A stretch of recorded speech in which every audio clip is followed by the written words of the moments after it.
So these videos that I've been making about the cheap budget ways to soundproof room, wall, whatever. A lot of people seem to be responding to them, and I've been getting emails also. How's about dollar store? Can you go even cheaper than $20? Is it worth going to dollar store? Well, actually, that's what I'm doing. I'm going to go to dollar store. I'm going to go figure out if there's any type of soundproofing product that you can get at dollar store.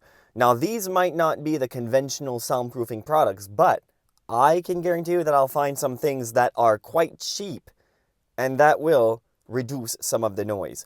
Let's go to dollar store or whatever it's called in your town. Just try to go to the biggest one because they have a little bit more variety. Small one, meh. All right, so now let's begin on what I found at the dollar store chips. But first, okay, you must be wondering, what is he doing with a yoga mat? Usually yoga mats can be quite expensive, you know, $20, $5. $5 yoga mat. And I'm sure at some other dollar stores, you can get them for even cheaper than $5. What is this for soundproofing, you may ask? Well, one thing that a yoga mat has is that it is squishy. So when I talk about if you're living in a rental and you want to soundproof the floor, well, there's not much that you can do because you can't do anything from underneath because you don't own it.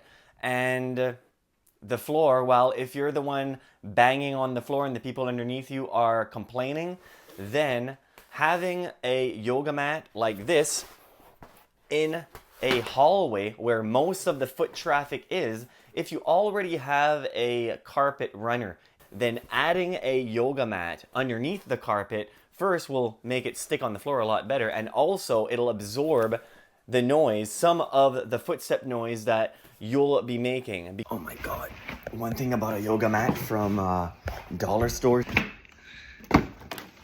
it stinks. But I do have something else. I mean, I was a little bit embarrassed buying some of these things because I go to the cash with a bag of chip, a yoga mat, and this thing. And so this was only $5 as well. And as I said, you will probably be able to find it cheaper than that. What is this, you might ask? Well, a lot of soundproofing videos that I would do is soundproofing a door. What would you, the most noise coming into the room from a door is that inch to 2-inch gap sometimes at the bottom of the door, letting all of the light noise in, but also it does let air in. So if you do have an air handling system, just, well, I mean, you can add a blanket underneath the door or at bottom of the door just to stop that airflow to see if it actually makes a difference in that room. But if you also just want to, if you just want to soundproof that room temporarily, you just want to stop a little bit of noise, adding something like this at the bottom of the door. This is quite heavy. It has, I think you can hear that. It's like little heavy balls. I don't, little heavy balls. Yeah, I don't know what's inside, but there is some density in it, and what density gives you is soundproofing. We'll see how much noise this actually blocks. I found a door. I found decibel meter. I've got some white noise playing it out back, so we'll see if this cat stops anything. But first, how much decibels? Let's see. That's without.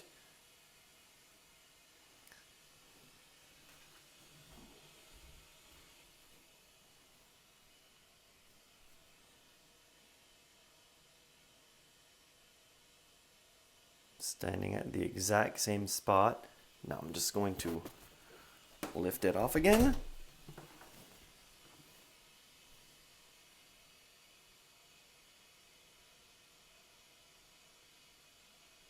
I can hear the difference.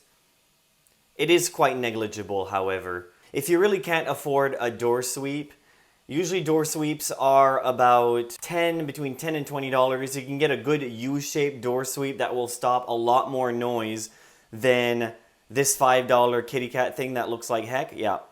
If you want to actually see this door be soundproofed with items $20 or less. Now, these aren't items from the dollar store. These are items that I found that are actually good enough to have great results in soundproofing this door. If you want to see those results and know exactly what to buy, video right there will show you how. Thank you very much for watching.